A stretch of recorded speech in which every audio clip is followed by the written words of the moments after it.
6 মাস বয়সের ছোট বাচ্চাকে রেখে জেলে গেছে।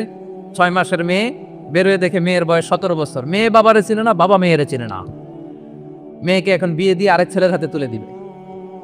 মেয়ের শৈশব বাবা দেখে নাই, মেয়ের কৈশোর বাবা দেখে নাই, মেয়ের তারুণ্য দেখে নাই।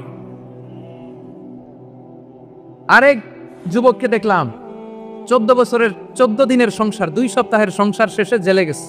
কত যুবকের যে স্ত্রী চলে গিয়েছে ফ্যামিলি ছেড়ে, কারণ জানে না তো কবে আসবে, কি হবে, কেউ জানতো না। দাম্পত্য জীবনের মাত্র 14 দিনের স্মৃতি, এই স্মৃতিকে আঁকড়ে ধরে এক বোন 16টা বছর 17টা বছর কাটিয়ে দিয়েছে। আমি নিউজটা দেখে ভাবলাম আমার এই বোনের প্রতিটি দিন কিভাবে কেটেছে, প্রতিটি রাত কিভাবে কেটেছে, প্রতিটি ক্ষণ কিভাবে কেটেছে। বিশ্বনবী বলেছেন, ইত্তাকি দাওয়াতাল মাজলুম ফাইন্না লাইসা বাইনাহু ওয়া বাইনাল্লাহি হিজাব। মাজলুমের কান্নাকে ভয় করো, কারণ মাজলুমের কান্না আর আল্লাহর মাঝে কোনো পর্দা থাকে না।